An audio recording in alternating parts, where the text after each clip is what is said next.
السلام عليكم واهلا بكم في فيديو جديد هنتكلم فيه عن أداة الرات او RAT، وهي اختصار لريموت اكسس تروجن. يعني أداة من خلالها بنتحكم في التليفون باستخدام تروجن ده كود خبيث بيتحط في تطبيق، ولما يدخل على التليفون يبدأ ياخد صلاحيات كتيرة جدا، صلاحيات التليفون كلها تقريبا، ويقدر المخترق من جهازه ان هو يعمل عليك اكسس او تحكم كامل، يعني ببساطة قاعد جوه تليفونك. طيب قبل ما نبدأ الفيديو ده لازم نفكركم ان احنا غير مسؤولين تماما عن اي سوء استخدام لاي اداة او لاي كورس من اللي احنا بننزلهم، وان انت لوحدك بس اللي تتحمل المسؤولية القانونية وكمان الاخلاقية.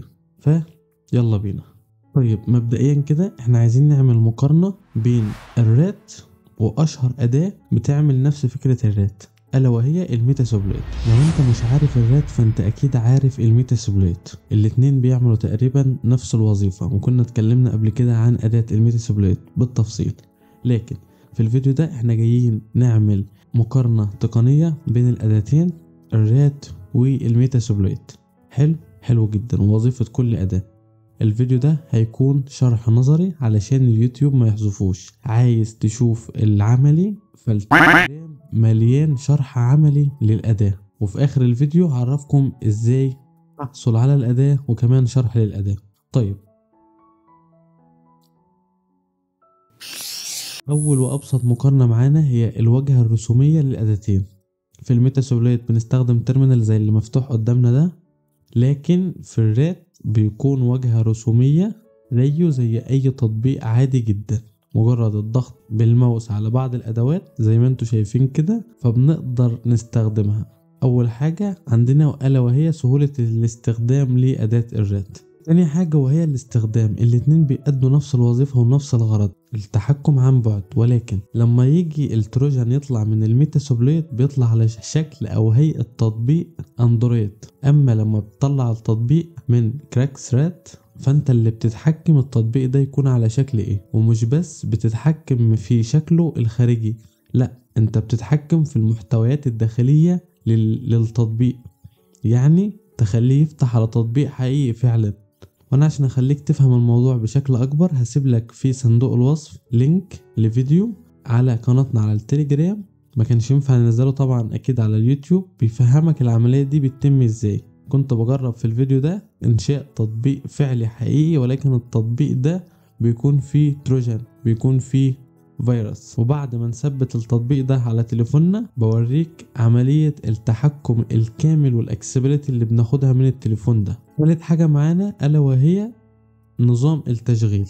عندنا الميتاسوبليت بتشتغل على نظام لينكس، تمام، اما اداة الرات مش بتشتغل الا على نظام ويندوز فقط، عشان كده بنتكلم في فكرة سهولة الاستخدام. رابع حاجة معانا مين الناس اللي يستخدموا الاداة دي والاداة دي. عندنا الميتاسوبليت بتحتاج لخبرة في الامن السيبراني والاختراق الاخلاقي، اما اداة الرات زي ما قلنا لانها بتشتغل على ويندوز وفيها واجهة تحكم او واجهة رسومية سهلة وبسيطة، فالاداة تعتبر سكريبت كيت، فبالتالي لما تسمع الكلمة دي اعرف ان هي الناس مبتدئين تماما تحت الصفر. خامس حاجة معانا وهي فكرة الامان والسكيورتي. يعني ايه؟ يعني مثلا لما تيجي تطلع تطبيق او تروجان من اداة الميتاسوبليت، اللي بيحصل ان انت لازم تعدل على التطبيق ده او التروجان ده علشان تخليه يتخطى حماية اندرويد وتخليه يتخطى حماية جوجل بلاي. حلو جدا. والحاجة التانية انه مش بيتخطى اندرويد الا لحد اندرويد 9 و10، لكن احنا حاليا الجيل اللي احنا فيه ده فيه لحد اندرويد 14. ده بقى العكس اللي بيعمله اداة الرات بيتخطى احدث نسخ الاندرويد زي اندرويد 14 بسهولة جدا، وكمان بيتخطى حماية جوجل بروتكت، ودي كانت مشكلة في الاداة الفترة اللي فاتت ولكن تم تحديثها. سادس حاجة معانا وهي فكرة سهولة التحكم في التروجان بعد ما يتثبت على التليفون. يعني ايه؟ يعني في الميتاسوبليت التطبيق اتثبت خلاص، على كده انت ما بيكونش ليك علاقة معاه، اما فكرة الرات بيبقى فيه استخدامات كتيرة جدا للتطبيق بعد ما يتثبت، زي مثلا انك تخفيه من على التليفون او تدمجه داخل تطبيق تاني او حتى تحذفه ما يكونش ليك اي صلاحية على التليفون. طيب الفكرة بقى في ايه؟ الفكرة ان احنا عاملين كورسين عن الاداتين، يعني عاملين كورس عن الميتاسبلويت وعاملين كورس عن اداة الرات، والكورسات دي هتلاقيها عندنا على المنصة وكمان على يوديمي، وهسيب لكم اللينكات طبعا في صندوق الوصف ولينكات التواصل الشخصي. كورس الميتاسبلويت لان انا شايف الاداة ما بقاش تعمل لها تحديث وما بتقدمش مزايا قوية زي الاول، فعملنا الكورس طبعا فري، عكس طبعا اداة الرات واللي عاملين كورس عنها هنا.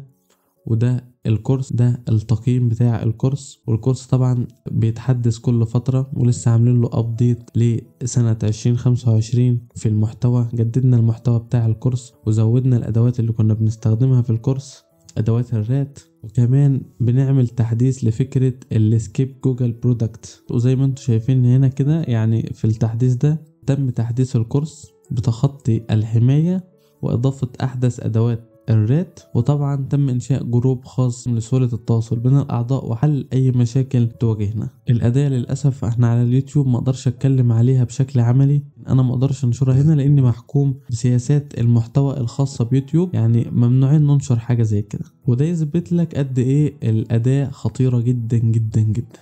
يلا